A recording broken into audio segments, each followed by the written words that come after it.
The big question you need to ask yourself every day is, do I own a job or do I own a business? And unfortunately, the majority of contractors out there own a job. That's right, they're a slave to their own business. But the other side of the fence is so much greener, it's so much better, and that's when you're finally fully in control of your destiny, your freedom, your time. And that's what Contractor Secrets is about. It's about taking back our time, building a business with systems, standards, values, procedures, putting yourself in the driver's seat. And that's what it's about. So I'm excited. I'm happy to have you here. Let's dive into the Contractor Secrets podcast. Welcome to the Trade Thrive podcast. This is Tanner, your host, and today we are diving more into our sales process, and something really just resonated with me about how a lot of contractors treat sales. And I think it has to do a lot with the lack of confidence in the sales approach. So what we're doing in these last few episodes, what we're doing now is kind of uncovering what it's going to take for you to develop a strategic sales process where you're just flowing with confidence about how it's supposed to go. When people feel that confidence and they feel that trust and professionalism, and in turn, it makes them want to hire you to do the job. So let's talk about an aspect of sales that really kind of just, I would say is relevant across the board. And I got this concept when I was a waiter. My first job out of high school, I was a waiter at a sushi restaurant. And this sushi restaurant was a very popular sushi restaurant. And I mean, these were the days where I had maybe $20, $30 in my pocket at any given time. So when I got the job as a server, from a busboy, at a different restaurant where I was making $7.25 an hour with no tips, which was crazy because, what busboys don't get tipped. This specific place didn't do it. Anyway, so I got this job as a server at a sushi restaurant. And one thing that I learned, this was like the best sales experience for me because I'm 18 years old. You're not really expecting sales in a restaurant. As an 18-year-old, you're just like, oh, this is great. I get to serve people. I was nervous. But what I realized was that I had the ability to control my own income there. And I did so by learning the art of upselling. And this can translate to anything, but I'm going to give you an example, kind of how it worked. So, think about two scenarios. You have one scenario where in the restaurant, you have this server that comes up to you, he greets you, gives you a minute to look over the menu, asks you what you want to drink, and you tell him, okay, I want two waters, whatever, normally that's what people got, 2 waters or a soda or a sweet tea or something like that, right? And then, it came time for them to come back and revisit you as you ordered off the menu, and you would pick, what you want to eat. And for me, I saw that and I'm thinking, well, if I'm getting tipped off of percentages, and if people are kind of just ordering their own things, majority of the people are budget conscious when they come into a restaurant. It's just the way it is. And I just let people control my income. Well, that's an issue, isn't it? So people would just order what they thought they wanted. So what I did was I completely changed my approach, right? So instead of waiting for people to tell me what they wanted to order, I'd say, the first thing, like any of my sales experience trainings, I say, find out what the motivation is. And if you transition from contracting into the restaurant business, you're getting some A1 training right here. Okay. So here's what I would do. I'd find out what the motivation was. So I'd say, hey, what's the occasion? And let's say someone said, oh, it's our anniversary today. I said, great. Oh my goodness. So the first thing I would say is, hey, I don't know if you guys are interested in drinks, but we do have this chocolate martini that the bartender was really excited about. And it's only $7, but it is a phenomenal martini. They let all of us try a little taste of it, and I think you're really going to like it. So right there, I'm changing them from maybe they were just thinking about a sweet tea or a soda, and I would say, oh, you got to try this chocolate martini, and the lady would be like, oh my gosh, you'd look at, her spouse or whoever and be like, oh my gosh, that sounds great. So, that would be my first interaction of suggestive upselling. So then it would come time for them to order, and I'd say, hey, do you like the martini? Yeah, it was great. So do you trust me now? And she's like, yeah, well, I don't know if you guys have chosen, and you said you were here for sushi. Do you mind if I tell you about some rolls that are off the menu that you might like? And, if it was their anniversary, I'd say, oh my goodness, there is this love roll, they call it. It comes in the shape of a heart. It has, fried shrimp, cream cheese, and I would really just paint a picture about what that looked like to them. And, they may have thought, well, I just want to get the California roll, which is like $5. But this off the menu roll was $16.95, right?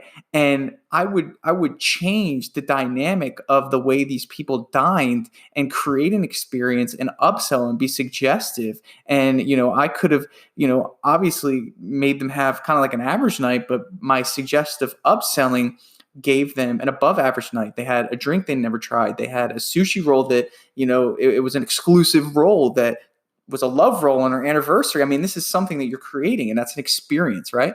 So how do we transition this into contracting? It's pretty simple. If you just follow the path that I just laid out for you, is you're finding the motivation, right? The motivation, in some cases, I like to use the lived-in homeowner who wants to upgrade their house. So this is something that's really exciting, okay? And they invite you over, and we're using the paint analogy today. And they invite you over and they say, you know what, I just want to freshen up the walls. We're excited. We want to get the walls changed. Everything looks kind of drab. It's been a while, and we really just want to freshen up the walls. And if you kind of went over as an order taker and said, okay, that's great. So let me quote the walls for you. And you think you're doing a good job. Well, maybe that wall job comes out to $2,000, right? Me, on the other hand, I'm saying, Mr. and Mrs. Homeowner, I know that their motivation is to freshen things up. I know that they want to achieve a really nice vision. And when you give people the option, you have to realize that people will spend money to achieve a vision. That's why we're in business, because people appreciate a vision. Look around you. I mean, that's why contractors exist. In most cases, some is to fix, but for the majority of the people I'm talking to in this podcast, okay, we are talking about achieving a vision for people.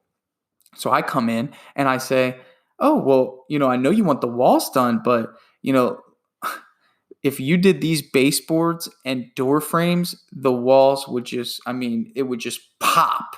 Okay, let me show you some pictures of some houses I did. I mean, if you look here, your baseboards and door frames, they could really use a fresh coat of paint. And now, we're talking about the difference between a $2,000 job to a $1,200 job. And I could say, you know what? And not only that, we use an acrylic semi-gloss enamel on there that's really resistant against scratching, peeling, or scuff marks and things like that. So that's just a long-lasting paint product. And what I'm feeling on there now looks like it was just sprayed on during the new construction phase of when the house was built, right? So that suggestive upselling is something that you really need to get comfortable with. And you can't be afraid that if you do this, people are going to be like, oh, they're going to get scared of you and maybe take offense to the fact that you're trying to sell them, okay? Because the purpose of it is that what their end goal is, right? So think about my analogy for the person in the restaurant. My end goal, their end goal was to have a really nice time on their anniversary. Great. So let me help you have a nice time on your anniversary by offering you a love roll instead of your lame California roll you were going to get. I'm going to give you a way better experience. Let me give you this chocolate martini instead of like a regular martini that you were going to order. This is your anniversary, right? So I want to give this person who wants a perfect vision for their house the best experience possible. I know that if they get their baseboards and their door frames painted, it will be the best experience possible for them. It's going to look great. You want these nice walls and your baseboards and door frames that look like, trash? No, you don't want that. So you need to get comfortable with suggestive upselling and being confident when you do this. And how are you confident when you do this? Well, let me give you a really good example. It's called knowing how to price it.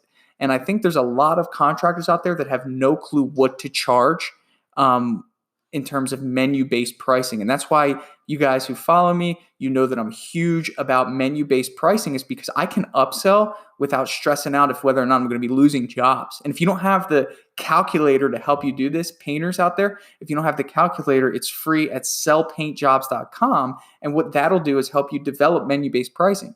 So I know that if I go into a house and they want their walls done and I do that suggestive upselling, what is the response I'm going to get? Oh, well, could you give me a price for it? Right? Because everyone has a number in their mind of what they wanted to spend. But Tanner comes in and says, well, maybe you should do this. And it changes that number. And they're thinking, oh my gosh, what's that going to be? Right? So we want to have that number. Okay, yeah, could you give me a number? And absolutely, I'm going to give you a number. I'm not going to just give you one price and expect you to go with everything, because you know what? You don't have to go for the chocolate martini. You don't have to go for the love roll. Not everyone's going to jump on those things, but there are a majority of people that will and appreciate it. So think about this. Oh, well, you know what, Tanner, you gave me a price for the baseboards and door frames. And when you were out there working up the price, we thought about it. What would it be to paint the doors? Oh, you want me to give you a price on painting the doors? Sure, I'd love to. Or maybe you can suggest that. Say, hey, listen, maybe, it might look good if you do the baseboards, the door frames, and the doors. Oh, well, that would be great. So, we can transition this to other trades too.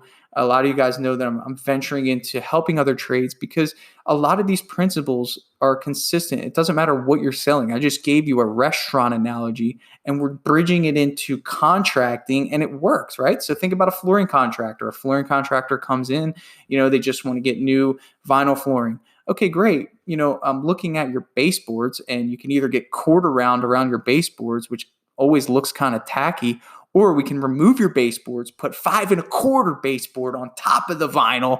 Wow, that is the vision that I think you would appreciate most. And would you like me to give you a price on that? Guys, this is suggestive selling, and you need to get comfortable with it because, the more you sell, the more opportunity you have to grow your business, and the less work you have to do when it comes to canvassing for jobs, less marketing you need to spend. If I'm spending $1,000 on marketing to generate, let's say $8,000 in business, which is a very horrible ratio. If that's you, please contact me. We will figure out a better plan. But where I'm getting at is I would rather spend $1,000 on marketing to get 20,000 in business.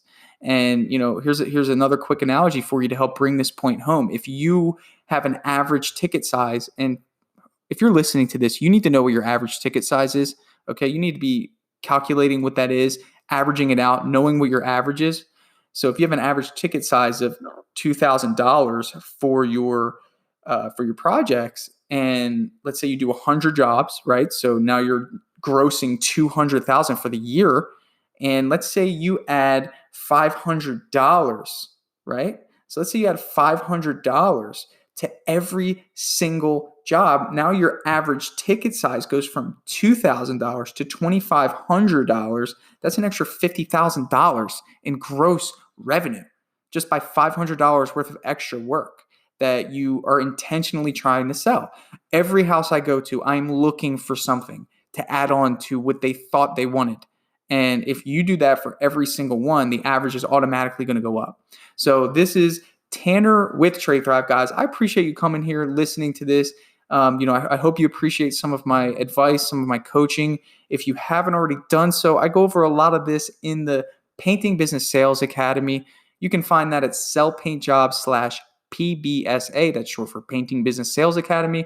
Do me a favor, if you could, please share this with 3 of your friends. Let's elevate the standard. And I'd love to see you in the Painting Contractor Elite Facebook group, guys, where I share some more advice, information, connect with you, and you guys know if you follow me, I'm an open book. So please reach out to me. You can email me at tanner@tradethrive.com, or you can find me on Instagram at TradeThrive.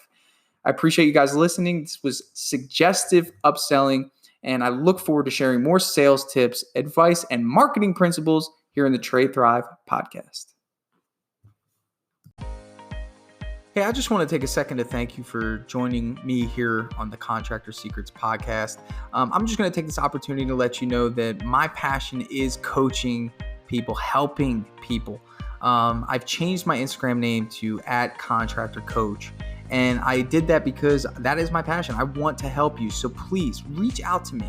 If you have an issue going on in your business, send me an email, find me on Instagram, message me, and let's do a breakthrough session. I want to work through your problems in your business to help you get to that next level. And one thing that I always say is this, the difference between those that get over the humps and the hurdles in business is just a change in perspective. And that's what I plan to offer you. So get with me, message me, allow me to help you take your business to the next level.